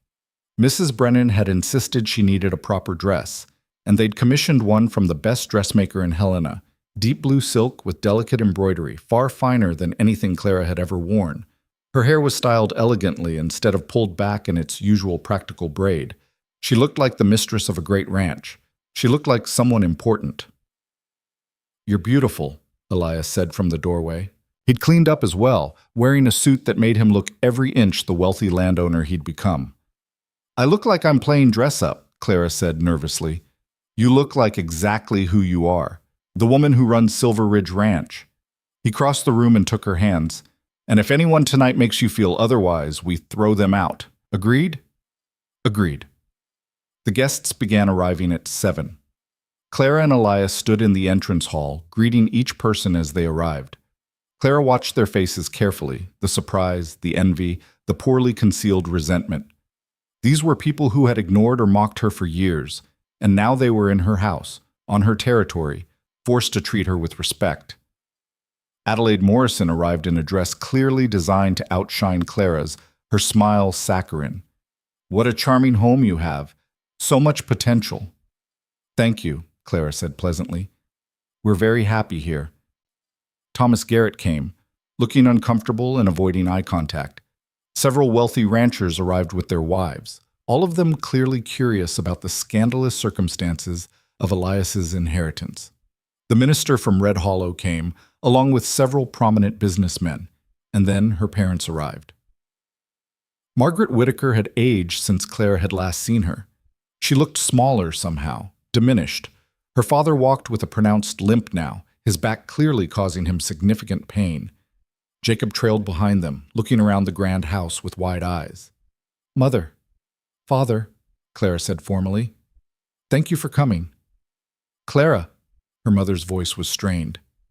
"You look well." "I am well." An awkward silence stretched between them. Clara could see her mother struggling to find words, to bridge the gap that had opened between them. But before Margaret could speak, other guests pressed forward, and the moment was lost. Dinner was served in the formal dining room, where a table that could seat 40 had been set with crystal and china that had probably cost more than Clara's family had earned in a lifetime. Clara sat at the head of the table, Elias at the foot, with their guests arranged between them. The conversation flowed around her, talk of cattle prices and railroad expansion and political developments in Helena. Clara contributed when she could, but mostly she observed.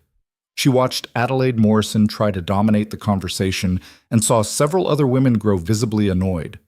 She watched the ranchers assess Elias, trying to determine if he'd be a competitor or an ally. She watched her mother pick at her food, barely eating, her eyes constantly returning to Clara with an expression that might have been regret. Halfway through the meal, one of the ranchers, a man named Hutchinson, who owned significant property to the east, addressed Elias directly. "I'll be frank, Crow. A lot of us were concerned when we heard about Victor's will. No offense intended, but you're young and relatively inexperienced at this level of operation. Some worried you might make rash decisions that could affect the whole valley." The table went quiet.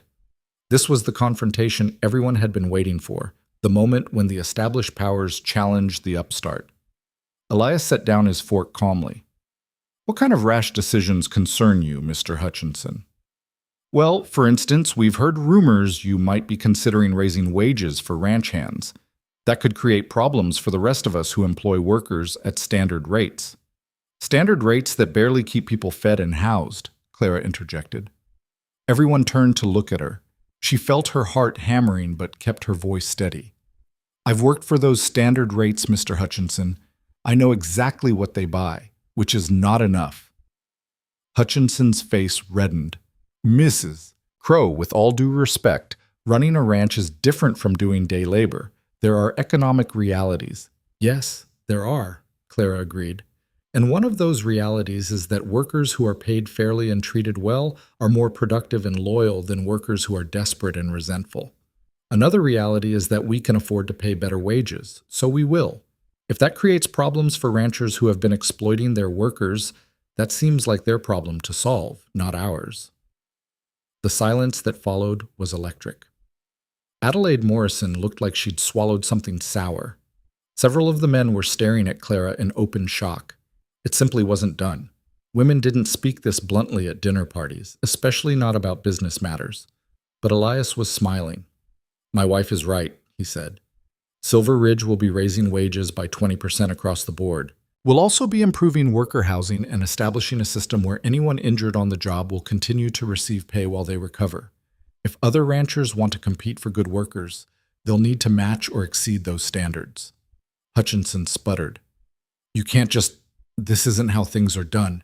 It's how we're doing things, Elias said firmly.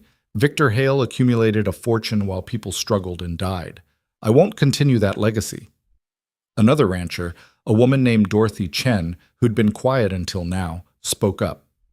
I think it's about time someone challenged the old ways. My husband and I have been trying to improve conditions for our workers for years, but we've been told we're being naive. Perhaps if Silver Ridge leads the way, others will follow. The conversation fragmented after that. Some guests were clearly angry, others thoughtful, a few openly supportive. Clara caught her mother's eye across the table and saw something unexpected there. Not approval exactly, but something close to wonder, as if Margaret was seeing her daughter clearly for the first time.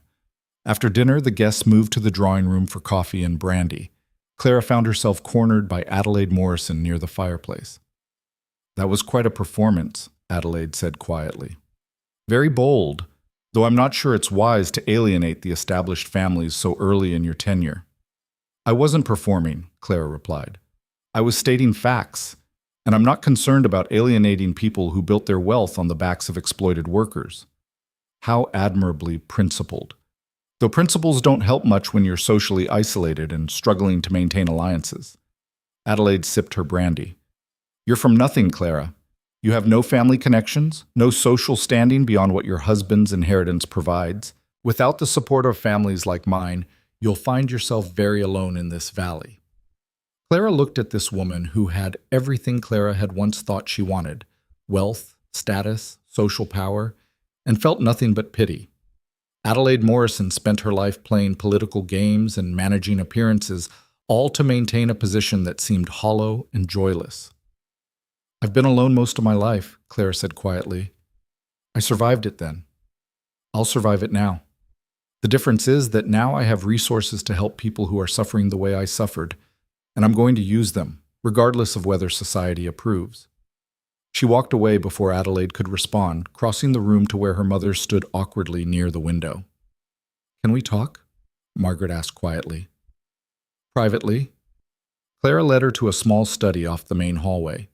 They stood facing each other in the lamplight, years of hurt and anger and disappointment hanging between them. I was wrong, Margaret said abruptly. About everything. About you, about your marriage, about what you deserved from life. I was wrong.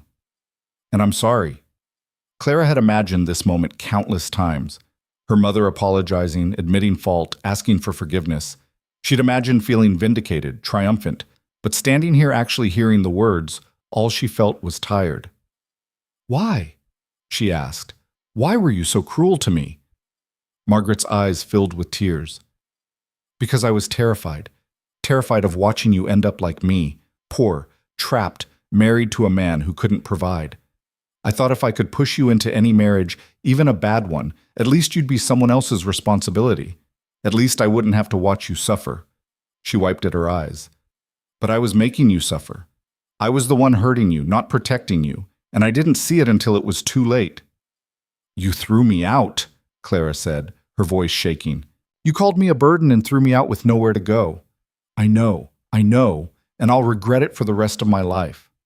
I was angry and scared, and I lashed out, and I've been sick with guilt ever since. Margaret took a step closer. I don't expect you to forgive me. I don't even know if I deserve to ask, but I want you to know that I'm proud of you. Watching you tonight, seeing the woman you've become, you're stronger than I ever was. Braver, better. Clara felt tears building in her own eyes. She thought about all the years of hurt, all the moments when her mother's love had felt conditional and cruel. She thought about the girl who had hauled water buckets and believed she deserved nothing better. And she thought about the woman she was now, someone who had survived and grown and found a way to build something meaningful from the wreckage of her early life. I can't forget what happened, Clara said finally. I can't pretend those years of cruelty didn't shape me. But maybe, eventually, we can find a way forward that doesn't require pretending the past didn't happen. That's more than I deserve, Margaret whispered. Probably. But I'm not interested in giving people what they deserve anymore. I'm interested in building something better. Clara paused. There's a school I want to establish for ranch workers' children and anyone else who can't afford education. I'll need help running it. Someone who can teach reading and basic arithmetic. Would you be interested? Margaret stared at her in shock. You want me to teach? You can read and write. You're intelligent when you're not letting fear control you, and you understand what it's like to struggle. Yes, I want you to teach. If you're willing. I'm willing, Margaret said immediately. Clara, I'm willing to do whatever you need. Clara nodded, feeling something tight in her chest finally begin to loosen. This wasn't forgiveness exactly, not yet, but it was a beginning. The dinner party ended late, with guests departing in various states of approval and disapproval. As Clara and Elias stood in the doorway watching the last carriage pull away, she felt exhausted but satisfied. Well, Elias said, wrapping an arm around her waist, we've officially made enemies of half the valley's wealthy elite. Good, Clara said. Let them be angry. We have work to do. And in the days that followed, they began that work in earnest, transforming Silver Ridge Ranch from a monument to one man's wealth into something that could actually change lives throughout the valley. The transformation of Silver Ridge Ranch began with the workers' housing. Clara walked through the existing cabins 3 days after the dinner party and felt sick. These were structures barely better than the shacks she'd seen in mining camps. Single rooms with gaps in the walls, roofs that leaked, floors that flooded when it rained. Families of 5 and 6 were crammed into spaces meant for 2. Children slept on floors. Married couples had no privacy. She returned to the main house and found Elias in Victor's old study, now his office, surrounded by ledgers and property documents. The workers' cabins are unacceptable, she said without preamble. Elias looked up, unsurprised. I know. I've been living with that guilt for 2 years, watching people suffer while I worked for a man who had the resources to fix it, but never bothered. Then we fix it now, today. We start building proper houses, real homes with multiple rooms, solid construction, heating that actually works. And we do it before winter. That's ambitious.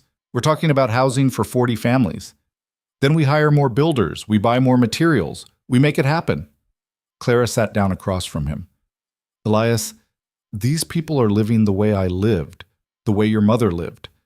We have the money to change that. What's the point of all this wealth if we don't use it for something that matters? Elias studied her for a moment, then smiled. You're starting to sound like someone who belongs in this house. I'm starting to sound like someone who's angry about injustice and has the power to do something about it. That's what I meant. They hired contractors from Helena and Butte, brought in wagon loads of lumber and supplies, and began construction on a new workers' village a mile from the main ranch buildings.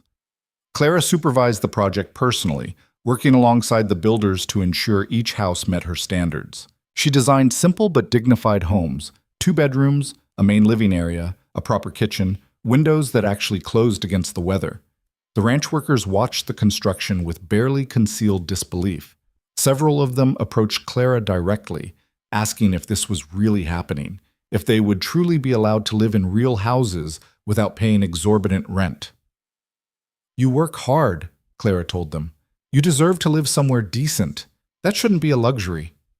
One of the workers, a man named Thomas Kelly with 3 young children, actually cried when she showed him the house his family would occupy. "Ma'am, I don't know what to say. I've been working ranches for 15 years, and no one's ever treated us like we mattered." "You matter," Clara said firmly. "You all matter, and it's time someone made sure you knew it." While the housing construction continued, Clara turned her attention to the school she'd mentioned to her mother. She found an unused building on ranch property, a former storage barn that was structurally sound but needed significant work. Over the next month, she oversaw its transformation into a one-room schoolhouse with benches, desks, a wood stove, and shelves she filled with books ordered from Helena. Margaret Whitaker arrived the day before the school was set to open, carrying a carpet bag and wearing an expression of nervous determination. "I wasn't sure you really meant it," Margaret said, standing in the doorway of the schoolhouse, "about wanting me to teach." "I meant it," Clara replied. She was painting the walls a cheerful yellow, trying to make the space feel welcoming. "Can you start tomorrow? We have 12 students enrolled so far, ages 6 to 14. Most of them have never been to school before." Margaret set down her bag and picked up a paintbrush. "Then we'd better make sure this place is ready for them." They worked side by side for hours, not speaking much, but slowly rebuilding something that had been broken between them. It wasn't forgiveness exactly. Clara wasn't sure she was capable of fully forgiving the years of cruelty, but it was a beginning, a tentative bridge across the gulf that had separated them. The school opened on a crisp October morning. Clara stood outside and watched as families arrived, ranch workers and their children, a few families from Red Hollow who couldn't afford the town school's fees, even some adults who wanted to learn to read. Her mother greeted each student by name, her manner patient and kind in a way Clara had rarely seen directed at herself. Young Mary from the ranch house kitchen was among the students, her face bright with excitement. "I always wanted to learn proper reading," she confided to Clara. "Not just enough to read recipes, but real books, stories." "Then you'll learn," Clara promised, "and maybe someday you'll teach others." The school became a focal point for the community. Clara visited often, bringing supplies and listening to her mother teach. She watched children who had seemed dull and listless come alive when given the chance to learn. She watched adults struggle with letters and numbers, their determination heartbreaking and inspiring in equal measure. And she watched her mother transform. Away from her husband's bitterness and the town's judgment, Margaret Whitaker became someone Clara barely recognized, patient, encouraging, genuinely invested in her students' success. It didn't erase the past, but it hinted at the person Margaret might have been if life had been kinder to her. Not everyone in the valley appreciated these changes. Adelaide Morrison led a faction of wealthy women who whispered that Clara was getting above herself, that educating workers would only make them dissatisfied with their positions. Several ranchers complained openly that Silver Ridge's higher wages and better conditions were making it difficult to retain their own workers. Hutchinson in particular became increasingly hostile. He stopped by the ranch one afternoon, his face red with anger, demanding to speak with Elias. "Your little social experiment is causing real problems," he said, standing in the ranch office with his hat clenched in his fists. "3 of my best hands just quit to come work for you. How am I supposed to run my operation when you're poaching workers with promises of unrealistic wages?" "I'm not poaching anyone," Elias said calmly. "I'm offering fair compensation for hard work. If your workers prefer that to what you're offering, perhaps you should examine your own practices. This is how it's always been done. You can't just waltz in here and upset the entire system because you have some romantic notion about helping the poor." Clara, who had been reviewing school supply orders at a desk in the corner, spoke up. "The system you're defending is built on exploitation. Of course it's upset when someone refuses to participate." Hutchinson turned to her, his expression contemptuous. "You would think that, wouldn't you? A woman who came from nothing, married up, and now thinks she understands how to run a territory. You're playing at being a philanthropist with your husband's money, but mark my words, this will fail. You'll bankrupt the ranch with your generosity, and everyone you're trying to help will end up worse off than before. Then I guess we'll find out, Clara said evenly.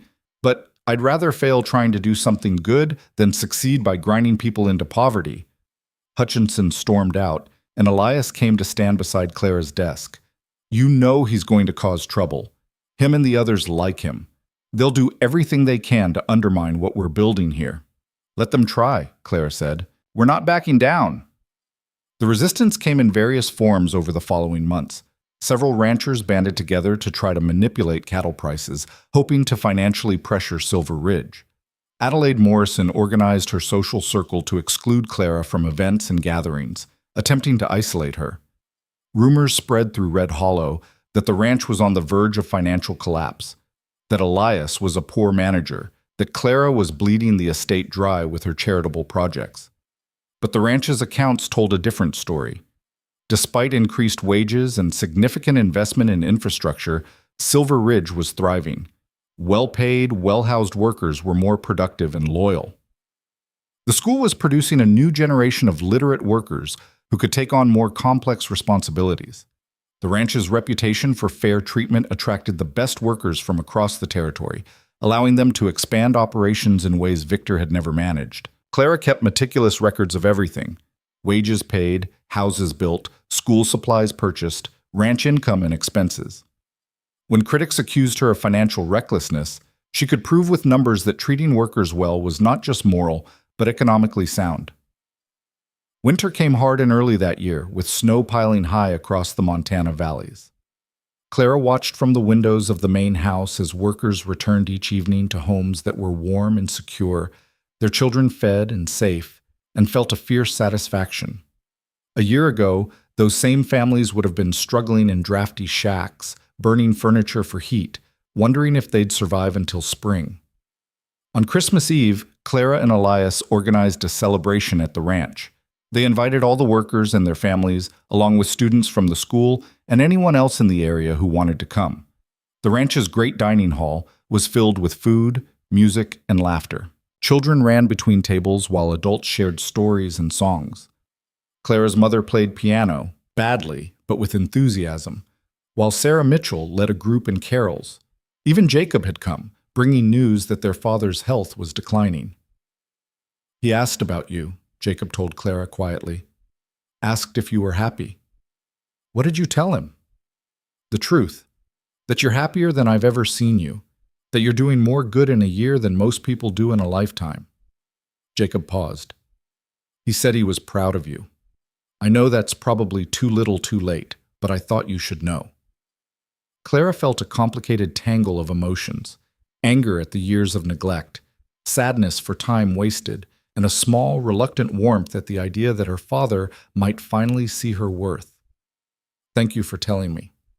As the evening wound down and families began departing, Thomas Kelly approached Clara with his 3 children in tow. Mrs. Crow, he said, his voice thick with emotion. My eldest, James here, he can read now, really read. He read me a whole story last night that your mother gave him from the school. I never learned my letters, and I always thought that was just how things were. But watching my boy read, he broke off, wiping at his eyes. You gave him a future. You gave all of us a future. I just wanted you to know what that means. Clara knelt down to James's level. The boy was perhaps 9, thin but healthy, his eyes bright with intelligence. What story did you read? She asked. It was about a boy who went on an adventure, James said shyly. He was brave and helped people. Maybe someday you'll go on adventures too, Clara said. Maybe you'll help people. There's no limit to what you can do now that you can read. After they left, Clara found herself standing alone in the nearly empty dining hall, surrounded by the remnants of the celebration. Elias came to stand beside her, slipping an arm around her waist. Tired? He asked. Exhausted, but in a good way. Clara leaned into him. A year ago, I was hauling water buckets and believing my life would never be more than that. Now I'm here doing this, and it feels almost impossible. It's not impossible. It's real. You made it real. Clara thought about the journey that had brought her here, The cruelty and dismissal, the moment Elias had lifted those buckets from her shoulders, the terrifying leap of faith that marriage had required, the shocking revelation of his inheritance. Every step had felt impossible at the time, but somehow she'd survived each one and emerged stronger. "We made it real," she corrected. "I couldn't have done any of this without you." "You could have," Elias said. "Maybe not in exactly this way, but you would have found a way to help people. It's who you are." As winter deepened into January and February, Clara's father's health continued to decline. She visited him once, finding him in bed in the same cabin where she'd grown up. He looked ancient, shrunken, barely recognizable as the man who had once seemed so formidable. "Clara," he whispered when she sat beside his bed. "My girl." "I'm here, Father. I was wrong about you, about everything. You were never the burden I made you feel like. You were the strongest of all of us, and I was too blind to see it." He reached for her hand with fingers that trembled. "Can you forgive an old fool?" Clara looked at this dying man who had contributed to so much of her pain. She thought about holding grudges, about the satisfaction of refusing forgiveness, about justice and fairness and all the complicated mathematics of human relationships. "I forgive you," she said quietly, and found to her surprise that she meant it. He died 3 days later, peacefully in his sleep. The funeral was small and simple. Clara stood between her mother and brother and felt oddly detached, as if she were watching someone else's grief from a distance. She had mourned the father she'd wanted years ago. This death was just the final acknowledgement of something long finished. Spring arrived with its usual Montana violence, sudden warmth, flooding creeks, wildflowers erupting across hillsides. Clara walked through the workers' village and saw children playing in yards around sturdy houses. She visited the school and watched students of all ages bent over books, their faces concentrated and eager. She reviewed the ranch accounts and saw evidence of prosperity built on fairness rather than exploitation. And she realized something profound. She had built exactly the kind of world she'd dreamed of during those long mornings hauling water, a world where hard work was respected and rewarded, where people had opportunities regardless of their backgrounds, where kindness was valued more than social standing. One afternoon in late April, Adelaide Morrison appeared at the ranch house unannounced. Clara considered refusing to see her, but curiosity won out. Adelaide looked different, less polished, more uncertain. She stood in the drawing room twisting her gloves in her hands. "I owe you an apology," she said abruptly. "I've been cruel and dismissive and petty, and you didn't deserve it." Clara waited, saying nothing. "The truth is I was threatened by you," Adelaide continued. "You did what I never had the courage to do. You rejected the rules that make society comfortable. You looked at how things were and decided to change them. And instead of admiring that, I tried to tear you down because it made me feel better about my own cowardice." "What changed?" Clara asked. "My daughter." Adelaide's voice cracked slightly. "She's 15. Last month she asked me what I'd accomplished with my life, what I'd done that mattered beyond hosting parties and managing servants, and I realized I had no answer. I've spent my entire life maintaining appearances and accumulating social capital, and I have nothing to show for it that will outlive me." Clara felt an unexpected surge of sympathy. She had been so focused on the cruelty of women like Adelaide that she hadn't considered the possibility that they might be trapped in their own ways, unable to see beyond the narrow world that defined their worth. "It's not too late," Clara said. "The school always needs help. So does the workers' cooperative we're starting. If you genuinely want to do something meaningful, there are opportunities." Adelaide looked up, hope and skepticism warring in her expression. "You would let me help? After everything I've done?" "I'm not interested in holding grudges," Clara said. "I'm interested in building something good. If you want to be part of that, you're welcome." Adelaide started slowly, an hour a week at the school, helping younger students with reading. But she returned consistently, and Clara watched her transform much as Margaret had. Away from the pressure to maintain social standing, Adelaide revealed a sharp intelligence and genuine warmth that had been buried under years of performance. By summer, the school had expanded to 2 rooms with 3 teachers. The workers' village was complete, with families settled into homes they could barely believe were theirs. The ranch was more profitable than it had been under Victor's management, proving definitively that ethical treatment of workers and financial success were not mutually exclusive. Clara stood on the porch of the main house one evening in late June, watching the sun set over the mountains, and felt Elias's arms wrap around her from behind. "Happy?" he asked. "Yes," Clara said, and meant it completely. "I didn't know I could be this happy." "You deserve it. You've earned every bit of it." Clara thought about the woman she'd been a year and a half ago. Dismissed, mocked, convinced her life would stay small forever. That woman felt like a stranger now, someone from a different lifetime.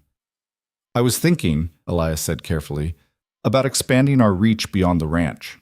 There are other valleys, other communities where workers are being exploited. What if we used our position to advocate for labor reforms across the territory, real changes in law and policy?" Clara turned in his arms to face him. "That would make us even more enemies. The ranchers who already hate us would fight back hard." "I know. But we've proven it can work here. Imagine if we could prove it everywhere." Elias paused. "We could change the entire territory, Clara. Not overnight, but slowly. One community at a time." Clara looked at this man who had seen her worth when no one else would, who had married her not despite her background, but because of the strength it had forged in her. She thought about the power they'd accumulated. Not just wealth, but influence, connections, proof that a better way was possible. "Let's do it," she said. "Let's change everything we can."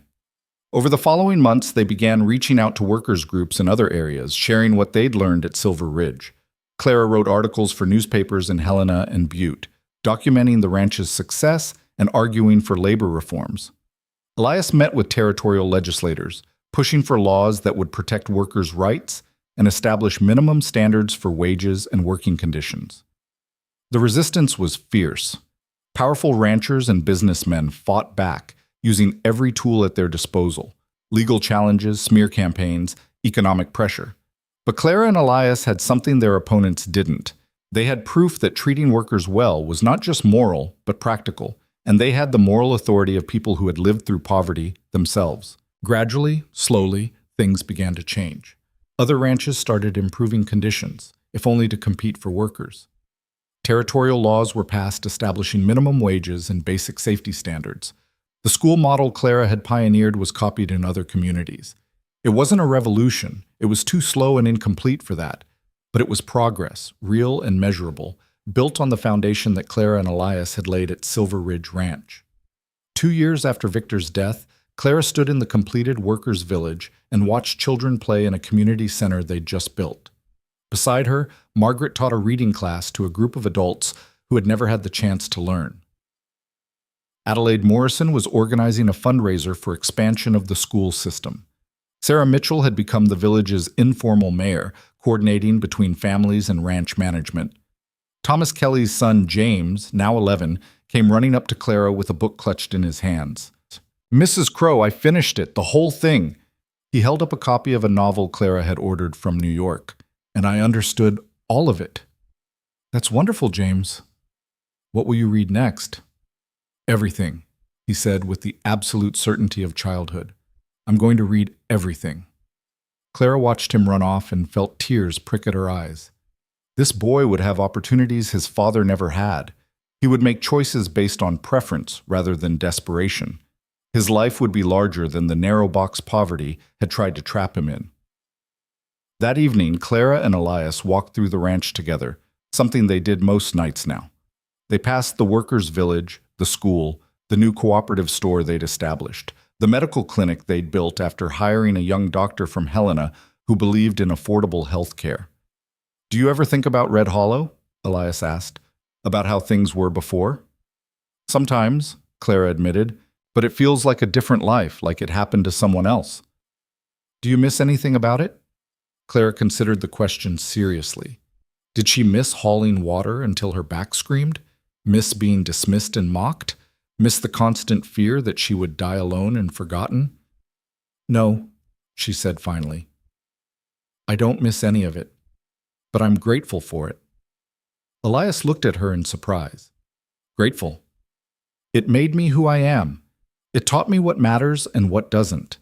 It gave me the ability to see suffering in others because I'd experienced it myself." Clara paused. If I'd been born wealthy and comfortable, I might have ended up like Adelaide was, blind to injustice because it didn't affect me. The cruelty I experienced made me capable of fighting against cruelty. So yes, I'm grateful. Not for the pain itself, but for what it taught me. They reached the main house as full darkness fell. Inside, Mrs. Brennan had prepared dinner. Young Mary was studying at the kitchen table, preparing to take a teaching position at one of the new schools opening in a neighboring valley. Samuel was meeting with Elias later to discuss promoting several workers to management positions. Clara stood in the entrance hall of the house that had once felt like a museum and now felt like home. She thought about all the lives that had been changed, not just hers, but hundreds of others. She thought about the children who would grow up with opportunities their parents never had. She thought about the slow, difficult work of building a better world. The woman everyone had mocked had become the most powerful voice in the valley. But more importantly, she had become someone who used that power to lift others rather than elevate herself. On a warm evening in early autumn, Clara sat on the porch with Elias watching the sun paint the sky in shades of gold and crimson. Her mother was teaching an evening class in the village. Adelaide was organizing a healthcare initiative for workers in the surrounding valleys. Sarah's children were playing in the yard of a house they actually owned, thanks to a land ownership program Clara had established. "We did it," Elias said quietly. "We actually changed things." "We're still changing things," Clara corrected. "This is just the beginning." She thought about the girl she'd been, carrying water buckets and believing she deserved nothing better. She thought about the moment a stranger had lifted that burden from her shoulders and set in motion a chain of events that would transform not just her life, but the lives of everyone around her. She thought about how some stories that seemed finished were actually just beginning, how lives that seemed destined to stay small could grow beyond anything imaginable. And she thought about the truth she had learned through years of struggle and transformation, that the woman everyone dismissed was never worthless. She had simply been waiting for the chance to prove what she was capable of when given the opportunity and the resources to build something meaningful. Clara Whitaker, now Clara Crow, mistress of Silver Ridge Ranch, advocate for workers' rights, builder of schools and communities and a better world, leaned against her husband and watched the Montana sky burn with color. She had risen not through fortune alone, though fortune had played its part. She had risen because she remembered exactly what it felt like to be powerless, and she had chosen to build a world where fewer people would ever feel that way again. The valley that once laughed at her now spoke her name with respect, but more importantly, the people she'd helped spoke her name with gratitude, and that made every hardship, every struggle, every moment of doubt worth enduring. Because Clara had learned the most important truth of all, that change was possible, that systems could be challenged, that one person with resources and determination and the memory of suffering could actually make a difference. And she had the rest of her life to keep proving it.